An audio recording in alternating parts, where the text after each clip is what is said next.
live, and we are live. Hello all, welcome to this second episode of the Lombard Lounge. I think we should call it Lombard Live Lounge, get a bit more alliteration in there. Obviously, the first episode was incredibly exciting. I think collectively we managed to get Bitcoin to a new all-time high, so that was fantastic. Let's see what can be repeated today. We're a little bit further away from it this time, so the answers are going to have to be even stronger to make that happen. Start by just introducing Lombard Lounge. So today we're bringing together some of DeFi's most sophisticated builders. We've got Maple, we've got Curve, and we've got Vader on here, and we've got Maxime as well on the Lombard side. So we're going to explore what it takes to build enduring institutional grade DeFi products. We'll unpack how we're shaping the next evolution of capital markets, why Bitcoin is becoming a new cornerstone to these strategies, and what upcoming innovations we can expect to see in the rest of 2025 and beyond. So we're going to dive deep into the anatomy of a blue chip DeFi product, Bitcoin finances, BTC-Fi, growing influence on traditional DeFi primitives, innovations in fixed yield, credit markets and liquidity protocols, and institutional adoption trends and infrastructure upgrades. I think everyone on this call has been very busy building recently, so hopefully, well, maybe there'll even be some alpha leaks along the way. We shall see. If anyone has any questions, let's try and make it a bit more spicy, so please leave them in the live chat, and we will interject and answer some of those as we go.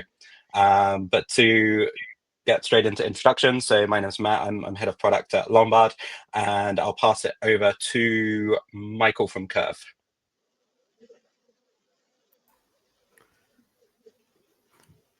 Hi, yeah, nice to join this stream.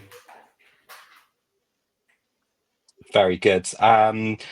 So do you want to give a brief intro, just what you're doing in one sentence? And yeah, of course. So maybe many viewers already know, but Curve is up since about 2020, and it's currently, I would say, the home for stablecoins.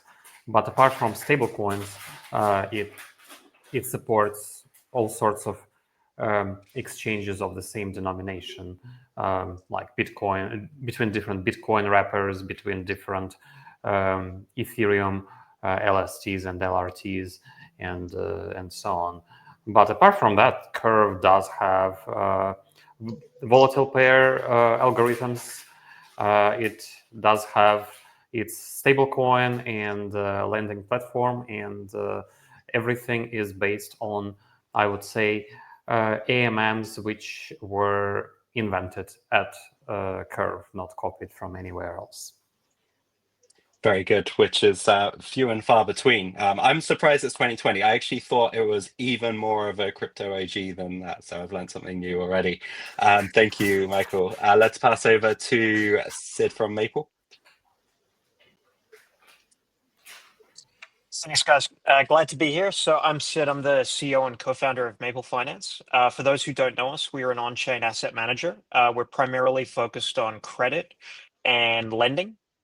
So we do most of our business is over-collateralized lending to institutions.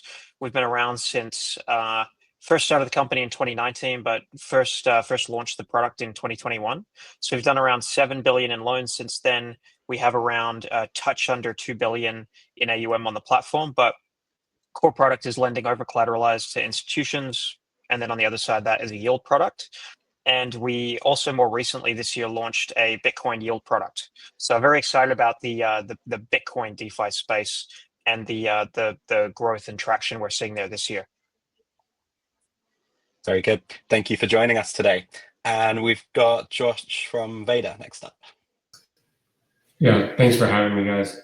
So I lead growth at Beta. If you haven't heard of Beta, we build DeFi vaults that simplify the complexity of DeFi and just make it easy for you to earn on your assets. So work with a lot of you all either as yield sources or as like partners in developing products. So excited to be here. Very good, thank you. And last but by no means least, we've got Maxime from Lombard.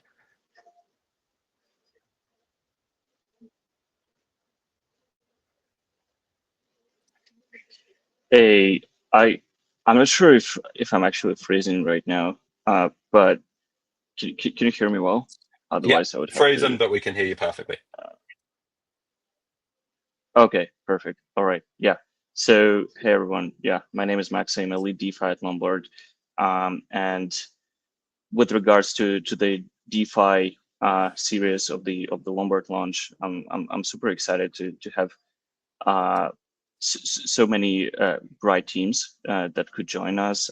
This is only the first episode, and there is more to come. And super excited to build with the best teams in the space. Some of them existed through multiple cycles. Some of them managed to prove their blue chip status very soon to the market. So that's extremely exciting. I think, yeah, I guess this series will try to uncover more on the yield side of things and really tap into what is one of the next Lombard's goals, which is to provision the best source of vertical integrations and the best source of yields for Lombard users with LBTC and beyond. So yeah, super excited for this discussion. Awesome, thank you. So before we get into the meat, let's ask a personal question on what motivated you to build in DeFi, and especially through multiple cycles. I think yeah, Sid and Michael will have some great takes on this. So we'll start with Michael.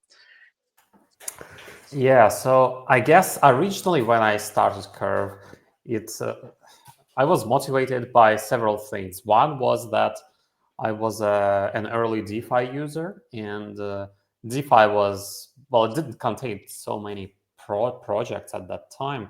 So I was borrowing against ETH on MakerDAO, and saw the need for myself to swap between DAI and USDC, because even on centralized exchanges, it was, well, fairly inefficient market, and it looked fairly easy to disrupt if you make a good algorithm.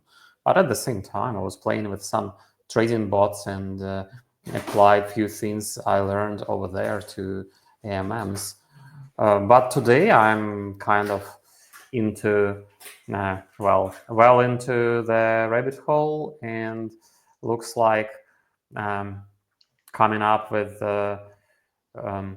interesting algorithms which can solve problems which exist in DeFi, which I experience myself as a big user of DeFi. So just cannot stop shipping those solutions. Very good. I think that's something that's always impressed me with Curve, even if it's only been around since 2020, 2019 for the white paper, because I just looked it up, is that you're always pushing the boundaries and you're always coming out with new products, not standing still. I remember the early days. There are lots of experiments, some obviously more successful than others, but it's fantastic to see that you're incrementally coming out with new ideas, new improvements as the market shifts as well, even in this cycle today. So I think that's absolutely fantastic. And Sid, how about you? So I came from a banking background, actually, and being inside a bank, you see actually how slow and how everything is kind of held together by duct tape behind the scenes. I think every couple of decades you get a new technology wave or paradigm that you can ride that is going to disrupt all of the existing incumbents. And the same way that e-commerce disrupted the big box retailers, I think crypto and digital assets is going to do that to traditional finance. Eventually, all asset management and all capital markets are going to come on chain. So I was just passionate about going into the area that is the fastest grow, what I see as the fastest growing sector within finance, and finally a chance to compete with the big incumbents, whether they be the likes of KKR or Ares or these type of players. But I really believe this is kind of the flood, and you want to take the opportunity to ride the wave. And so that's initially what got me interested. We've been through ups and downs, but I think that's par for the course. In any new industry, you just have to keep grinding and stay in there long enough to have the opportunity to hit some home runs. Awesome. Yeah, and I think that's definitely one of the things I respect the most with Maple. Obviously tried a couple of different product angles, all kind of to the same North Star. And I think every cycle we've seen a kind of incremental improvement of how DeFi is coming together with TradFi, and we're seeing a lot more hybrid solutions as well. So that's where, yeah, organizations such as And Maple are really pushing the just look at the growth, right? So in 2019, DeFi was probably less than 5 billion. If you look at it today, there's over 160 billion, I should say, depending on whether you look at DeFi Llama or other dashboards. But if you look at that kind of compound growth, it's incredible, and it's not going to take long for us to be at $1 trillion in DeFi. Absolutely, absolutely. Very good. And Josh, obviously, Veda's a bit newer to the game, but for you personally, what kind of motivates you right now?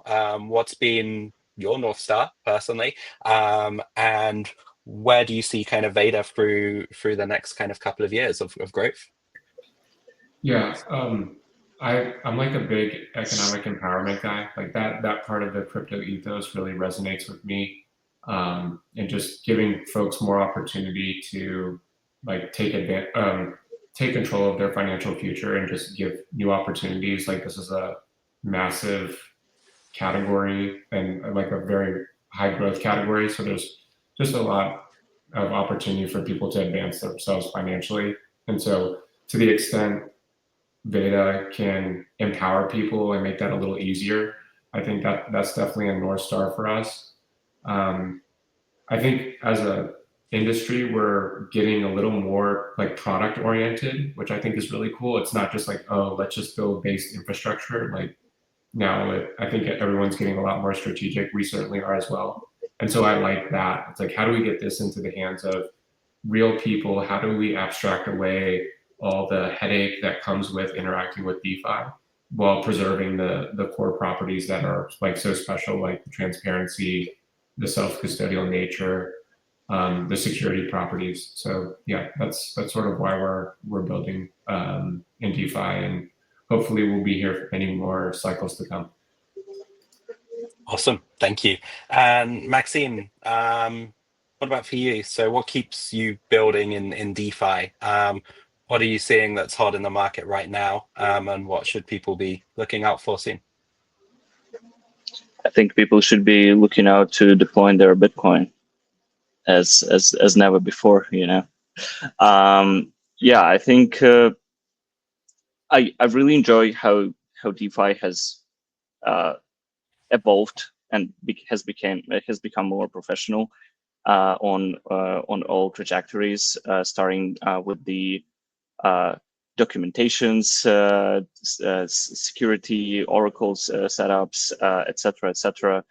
The industry, well, the modularity concepts in DeFi has introduced different sorts of curators coming from traditional finance space who offer a ton of insight and due diligence for assets, for different sorts of strategies.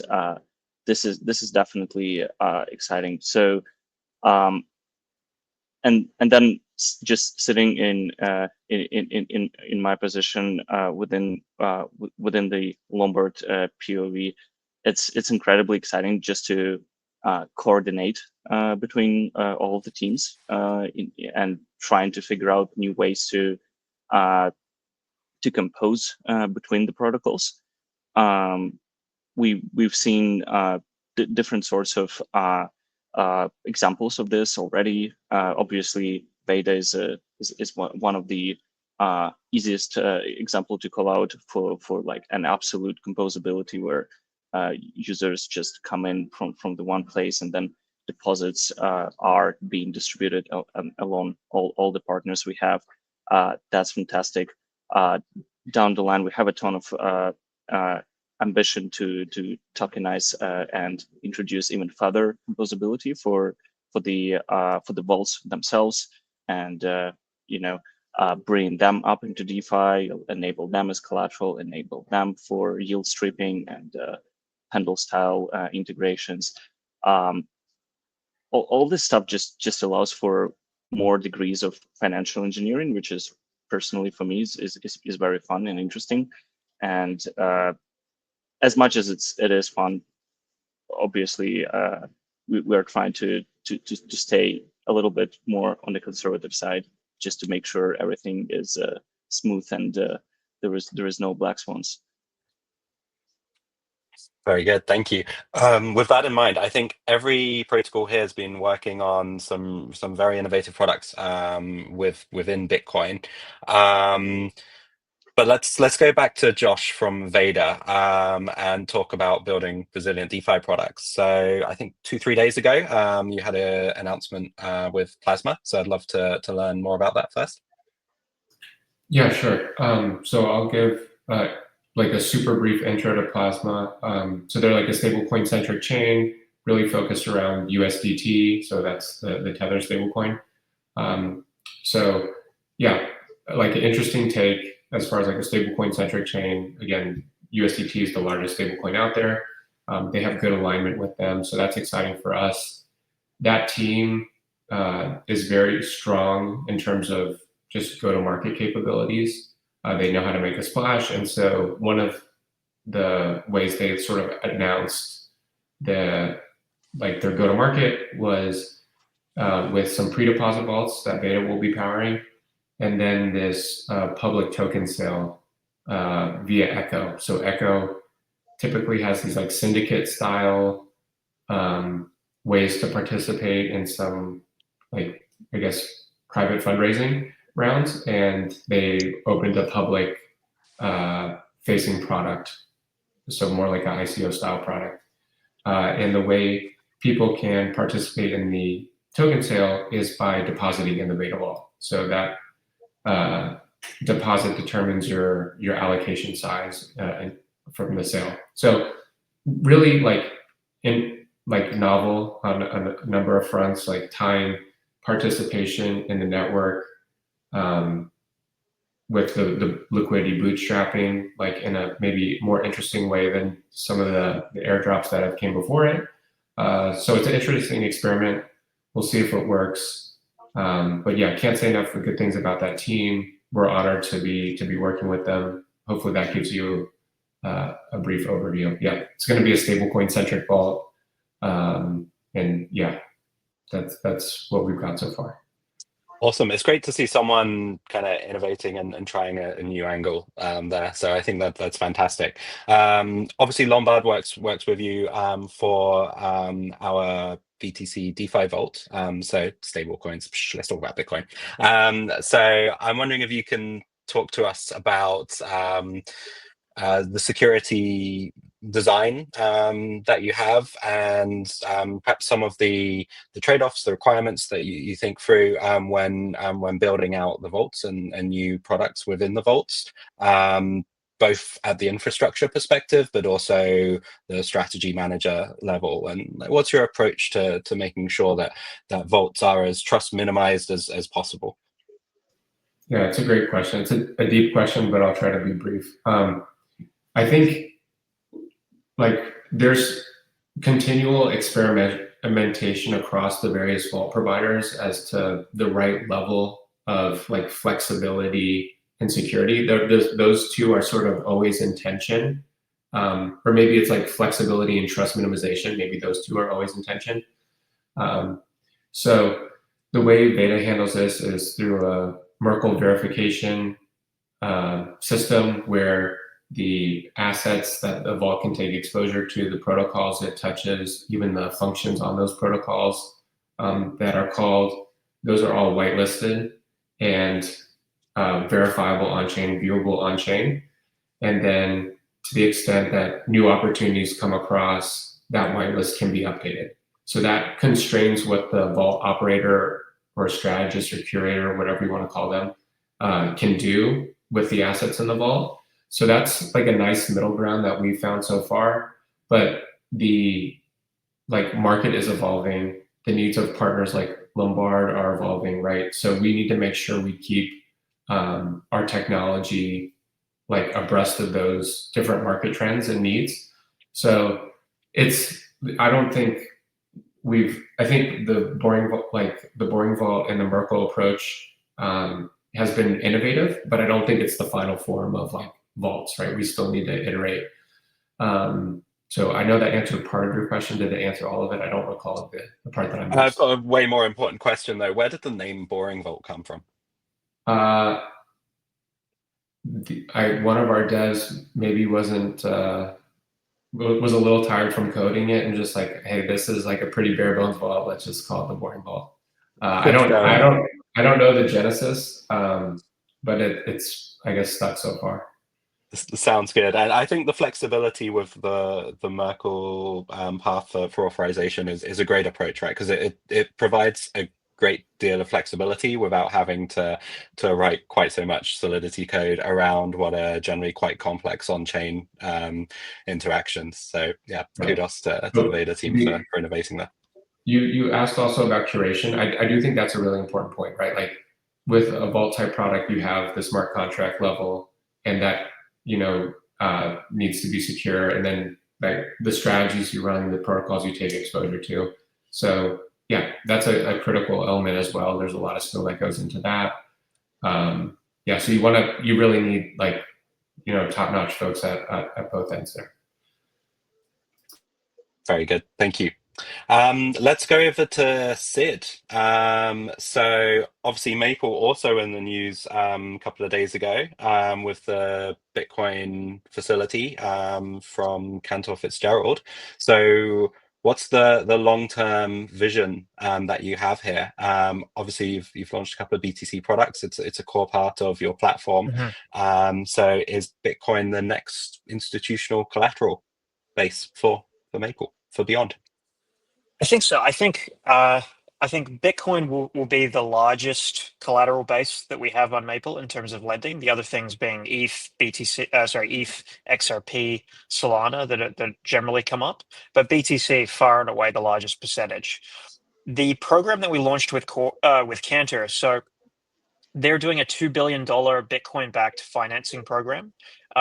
We announced a couple of days ago that we were one of the first partners there along with Falcon X. But I think this really marks a watershed moment for institutions, TradFi institutions, I should say, now coming in and kind of recognizing the value of Bitcoin as collateral for lending. I expect that trend will continue to grow. But for us, we see the ability to expand that partnership. Cantor obviously has a fantastic brand and reputation and a very long history in traditional markets. But I see that product, Bitcoin-backed lending, being capable of being sold to insurance companies, pension funds, endowments, like really any conservative fixed income investor in the traditional space. If you look at the properties of Bitcoin as collateral, trades 24/7, the loans are over collateralized, you can get your money back at a pretty short redemption period, usually under a month. And if you look, it's paying out, this Bitcoin-backed lending is paying out yields that are 3-4% above money market funds. So I think there's going to be a lot of appetite there. And anecdotally, whenever I speak with big institutional OTC desks and asset managers, the first thing that institutions who aren't in crypto are looking for is they purchase Bitcoin, and then they wonder about either borrowing against it or lending against it, and then Bitcoin yield. And that's why a number of us are on the call today, is that we've been developing Bitcoin yield products. For us, we have introduced a staking strategy this year, but I think where it's going to head is there will be Bitcoin LSTs throughout DeFi that are used as collateral, that are traded on secondary markets, and that even could be introduced as collateral on centralized exchanges and centralized venues. So I just see that there is a huge addressable market there. And for the longest time, people have not had any access to yield on Bitcoin. And you can see that there's a ton of pent-up demand there. Absolutely. That's very well put. You mentioned brand earlier as well. So something I've always struggled with is explaining syrup by Maple or maple syrup whilst holding a straight face. So I think you guys have done some work to kind of make this a bit more consolidated. Yeah, I was going to say consolidated. So what's the vision behind that? So as you mentioned, that this used to confuse a number of people. So we had the syrup product, syrup USDC by Maple, And that was, of course, our permissionless institutional lending product, but retail could access it offshore, as well as other DeFi protocols could integrate it. So Pendle, Morpho, the Spark ecosystem. But what we've done recently is we relaunched the brand under one Maple, and so now you can access all those products. So Maple Insto, Syrup USDC, from the central Maple site, and we've got rid of the MPL token, so it's just the single Syrup token that kind of powers and unifies the entire Maple ecosystem at the moment. So hopefully now just having one website makes it less confusing and makes it clearer that the Syrup token covers all of the Maple products and kind of knits them together. And also, I think our what we've kind of described as our core business has definitely evolved over the last couple of years. So we used to be a platform for credit underwriting. Now I would say we're more of an on-chain asset manager that just happens to have a focus on credit and fixed income, and as part of that, yield. And the thing that we all have in common now is this emphasis on Bitcoin products. Very good. And for you, how do you see yourselves competing against, I guess, like the private capital market side by having this on-chain presence and obviously opening a lot more opportunities to DeFi retail? Well, I think the benefits that usually get called out when we speak with asset managers is liquidity and transparency. So I think as in the space that we're in, lending and credit, we all saw that there was a real sense that the prior lenders during 2022 were in a sense black boxes. And so by putting all of the loans on chain, we can achieve a degree of transparency that gives investors and allocators much more comfort. But I'm really excited by the composability that's afforded when you do this on chain. We've seen the most leverage and the most benefit out of that with the Syrup USD product, which, because it's composable and permissionless, we could have it used as collateral in Morpho and Euler, secondary markets through Uniswap. You can fix the yield or hedge the yield using Pendle, and then stablecoin issuers could use it as backing. And what we want to do now with the BTC product is apply that same playbook. So introduce a more permissionless wrapper with which people can push it cross chain. It can be used as collateral, can have secondary markets, or you can hedge or speculate on the yield that the staking strategy is producing.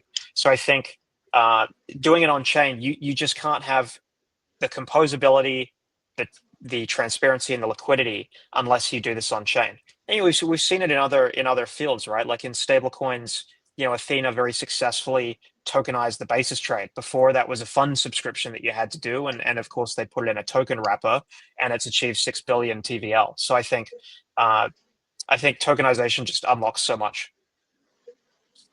Awesome. Yeah, and I think that's what's kind of critical to Maple's mission, which resonates with so much of DeFi, right? Is it's bringing those new opportunities to those who previously weren't able to access them. And I think sometimes it's as simple as that.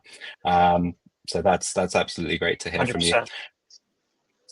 Michael, let's head over to you. So obviously, as you mentioned earlier, pioneer of one of the, if not the top AMM for stablecoins, it's the top AMM. Expanded into lending, launched Curve USD. How do you decide what to introduce when and what's going to be launched next? Right. Well, I guess things were introduced as they were invented, more or less, right? And think in early 2020, well, in the very, very beginning of 2020, we introduced StableSwap, and it was iterated on for some time. Then in the middle of 2021, we introduced CryptoSwap, like basically an AMM which manages concentrated liquidity automatically, right?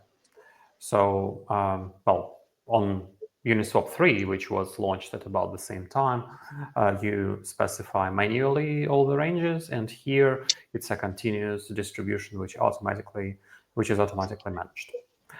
And in 2023, we launched Curve USD, and shortly after Lombard, which is essentially a lending platform powered by the same algorithms.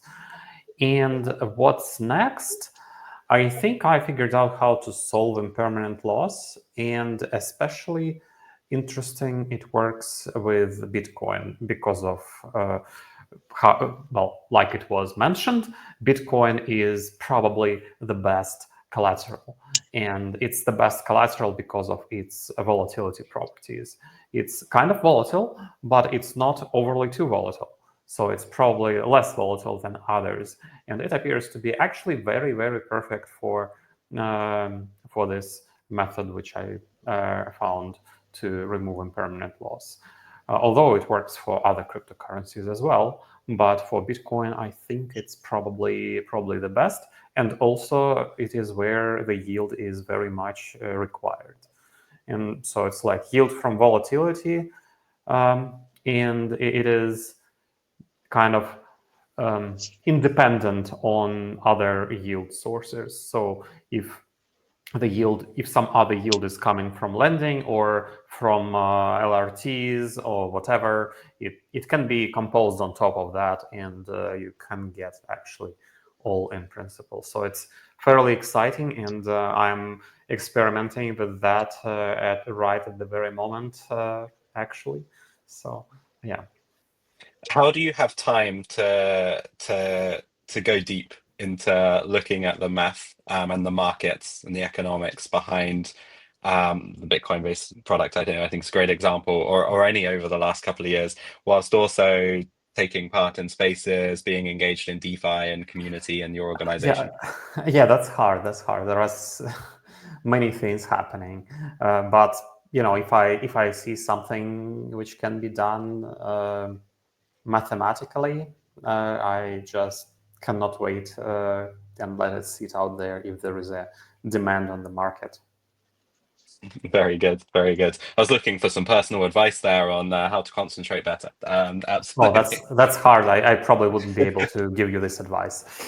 It's a struggle for everyone, I guess. Definitely.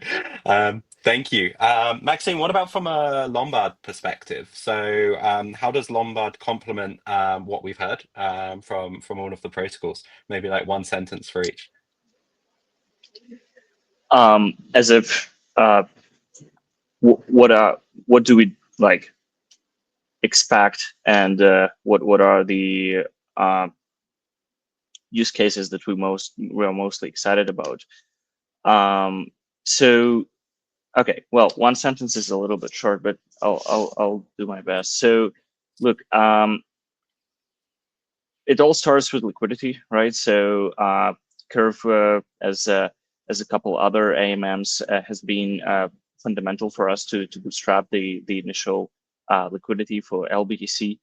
The WBTC and CBBTC liquidity on mainnet, they allowed us to get this immediate benefit of the secondary liquidity coming from their side. So stable pools paired, Bitcoin assets paired against other Bitcoin assets made a perfect sense. It's probably the cheapest and one of the most efficient solutions from the slippage perspective. So that's great. Eventually, as we just covered, yield basis product will be a great advancement on top of what we have today. And Bitcoin trading on chain has been always something that Lombard team was excited about, and we will do our best to support initiatives like yield basis to basically really bring the Bitcoin trading on chain. Bitcoin definitely dominates the global centralized, decentralized crypto trading market. It's well above 50% continuously. So the dominance is clearly there, but on chain, it's clearly underrepresented. So if we do all agree that centralized exchange volume is coming to decentralized rails, Bitcoin has been severely missing out on that. And what makes us especially excited about this is simply because a ton of good non-toxic volume generated on Bitcoin can generate very good amount of fees and eventually yield for deployers. So that's an exciting yield use case.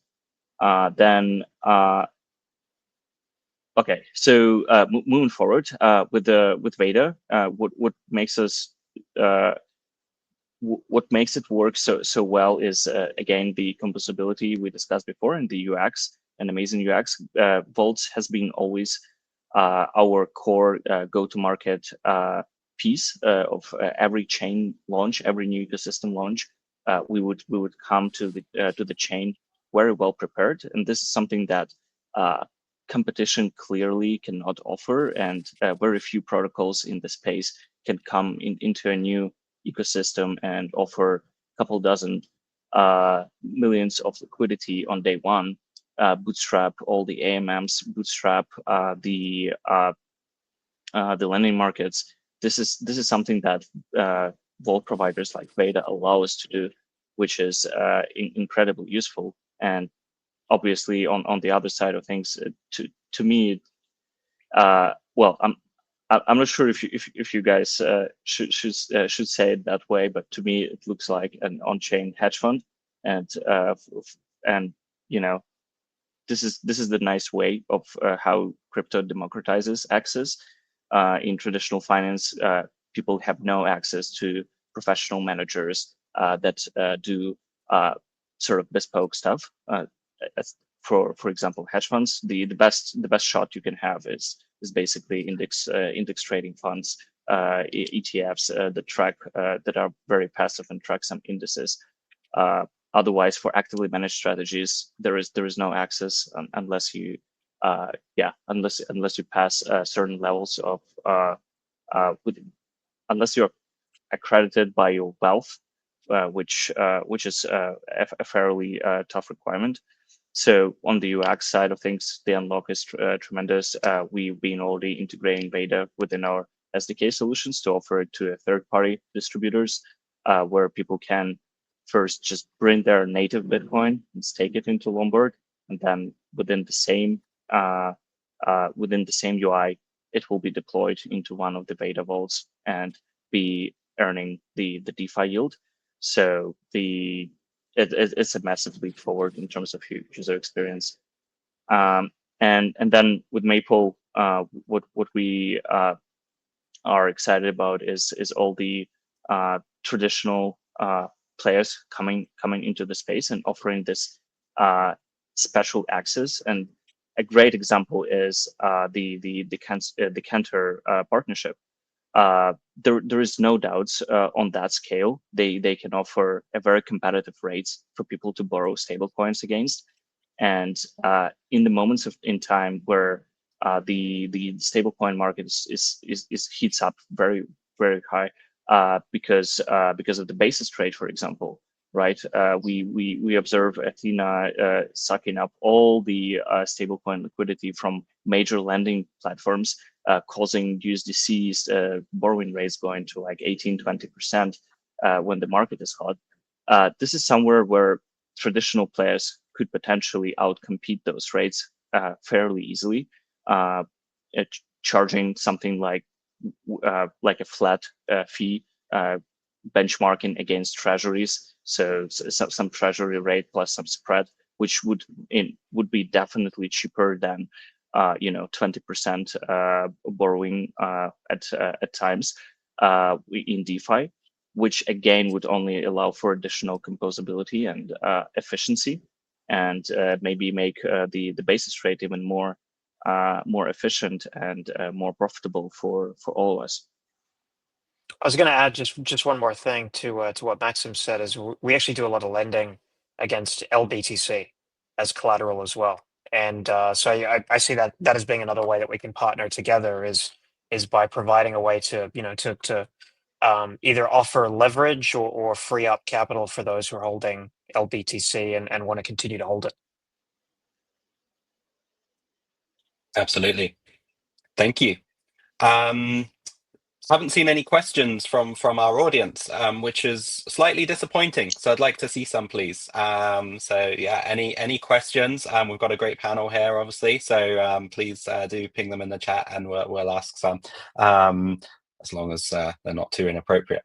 On that note, I think a couple of us have touched upon this convergence between TradFi, DeFi, CDFi, etc.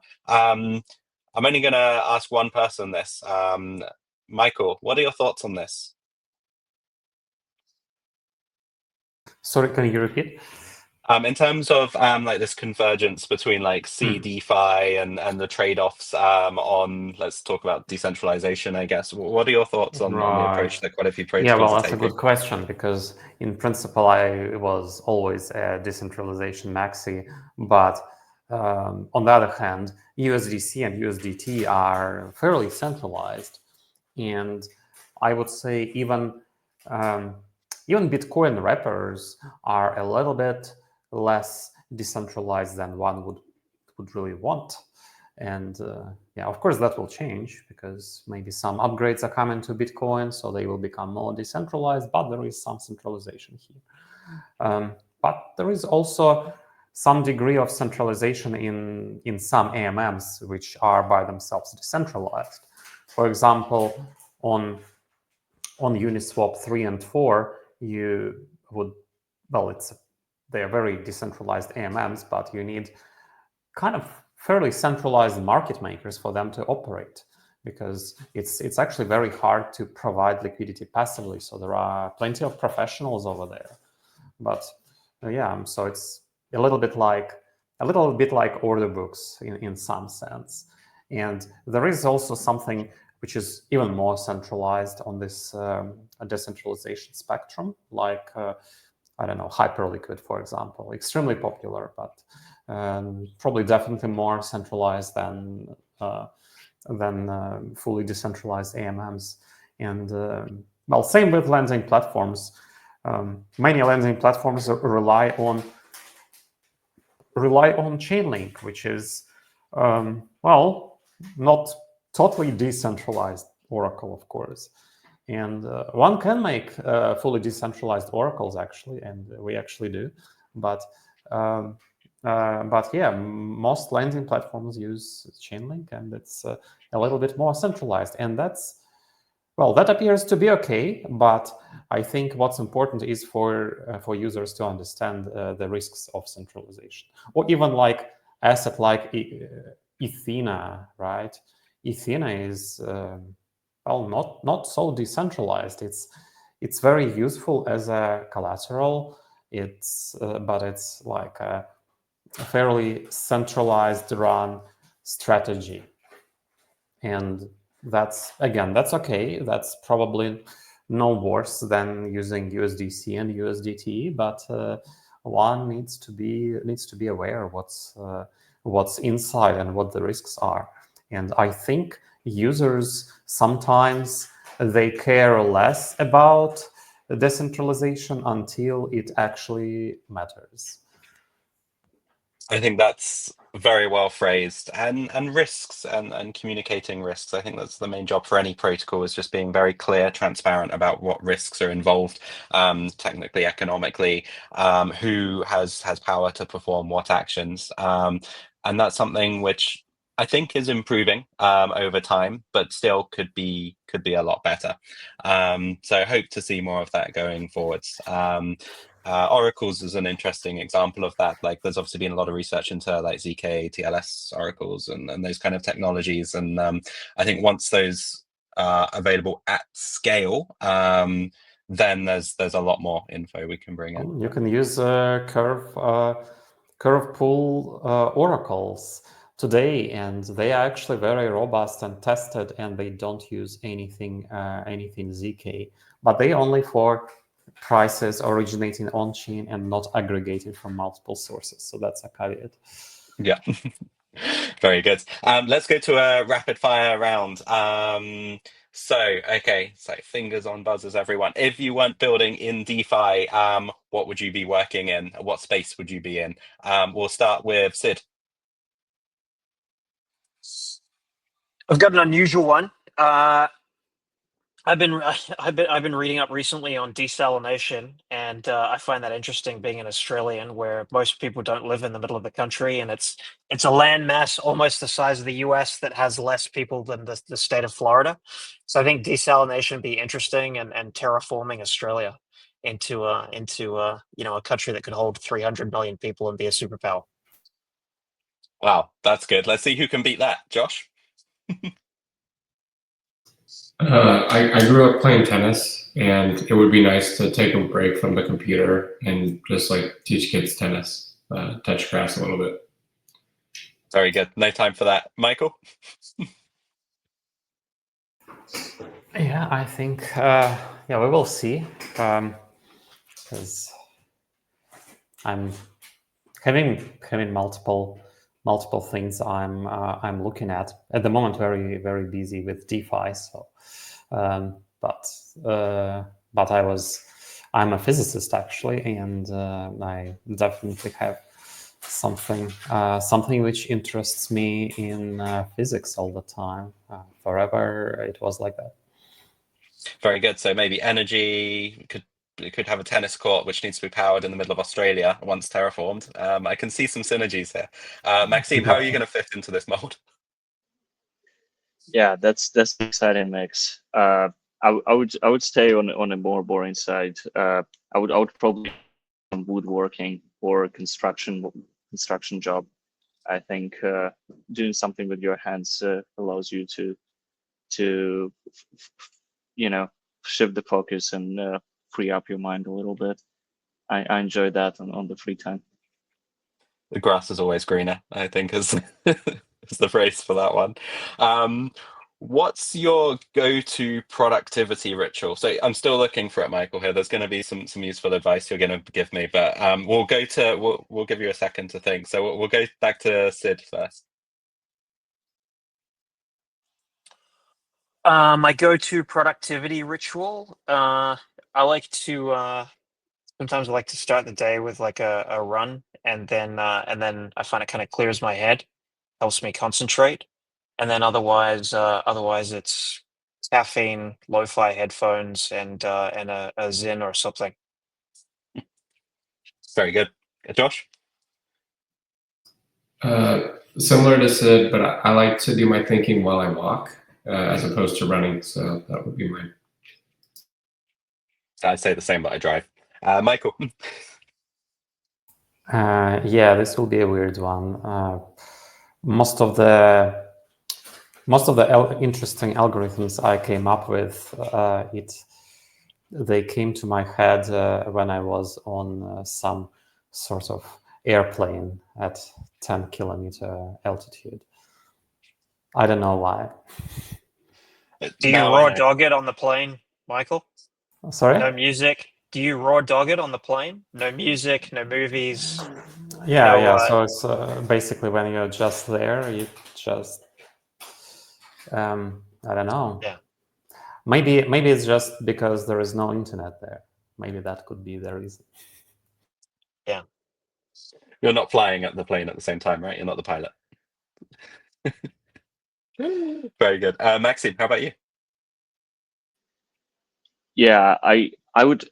Yeah, my typical morning would start with like a ton of coffee, and then I need some dopamine kick. So I would play some chess, and it would be really terrible to start working until I win. So I always hope I win from the first one, and unless I'm not a great player, so if I lose 3 in a row, it would be an opposite of a dopamine kick, but it also would allow me to concentrate way better because I would realize, okay, that's not my thing. I can drown in spreadsheets and do my job. Whatever motivates you, right? We're gonna have to do speed chess. We should do crypto speed chess. That'd be fun. Very good. And what about when working at your organization? Is there something which is like a fun ritual that you have? Something which maybe would surprise people externally as to how you operate within your organization? Sid? Sorry, can you say that again, Matt? In terms of working at Maple, are there any fun rituals that you have internally? Any interesting working patterns which might be different, which people don't know about? Yeah, we do every Friday. So we have our weekly all hands every Friday where everyone's on a call because we're still remote. We have a few clusters of cities where people work out of. But something we've done since the beginning is we do a win and tip of the hat. So win is pretty self-explanatory, but it can be inside or outside of work. And then tip of the hat is to call out a win that somebody else on the team did, or some other piece of good work that somebody else on the team did. And so it kind of inspires gratitude and a little bit more goodwill within the team and camaraderie. So we've been doing that like basically since we first started Maple 5 years ago. Very nice. So yeah, positivity, thankfulness going into the weekend. So that's great. Yeah, exactly. How about you, Josh? We really don't have anything. Unfortunately, no, we don't have anything. Let's see what you can take away from everyone else then, Michael. It's people behind the boring world. Renaming sessions, Michael. Yeah, so I guess again will be a strange one. For the first 3 years of Curve operation, I haven't ever seen any Curve employee in person, and we also don't. We didn't typically do any calls, all text, and it was incredibly efficient. There we go. We could all learn from that. I guess if you just placed your GPS coordinates in chat, maybe we can see if someone will turn up. Maxime, how about for us at Lombard? Yeah, I think it's probably a better question to you, Matt. You've been really spearheading all the initiatives around efficiency and productivity at Lombard. Thank you. I don't know what our fun fact would be around that. I mean, obviously at the moment we're traveling a lot globally, so asynchronous communication is fun to manage, as we know. We do like to get the team together every couple of weeks into a new location, though. So we really mix the in-person and the asynchronous nature of the job well. And I think once you get that balance correct, it can lead to great efficiency gains because people go away from a place knowing what they need to execute on. So not a fun fact, but it's a good working practice. We'll wrap up with one final word from everyone. So one word to describe your vision for Bitcoin in 2030. It can also be a number. Sid. One word to describe Bitcoin in 2030. Ubiquitous. Ubiquitous? Yeah. Josh? By 2030, ubiquitous. Yeah, I was going to go everywhere, so similar. Ubiquitous, everywhere. Michael? World reserve currency. How many words is that? Well, that's 3 words. 2 words? How much do you need? No, world reserve currency. I think that's ambitious, but maybe backstop kind of encompasses it in one word. Yeah, maybe uniting. And Maxime? 5 mil. I think that's a good target. Well, I mean, global reserve, backstop currency, ubiquitous, everywhere, 5 mil. Sounds about right. Thank you to all of the great panelists we've had today. And thank you for tuning in at home, especially on a Friday afternoon, evening for some. Next week, we'll be shifting gears into something which is brand new and exciting on the Lombard side. So we're, as a team, we're excited to share more of that next week, as you won't want to miss it. But thank you all. And thanks again for your time, everyone. Thanks. Thanks, all. Have a good weekend. Cheers. Bye.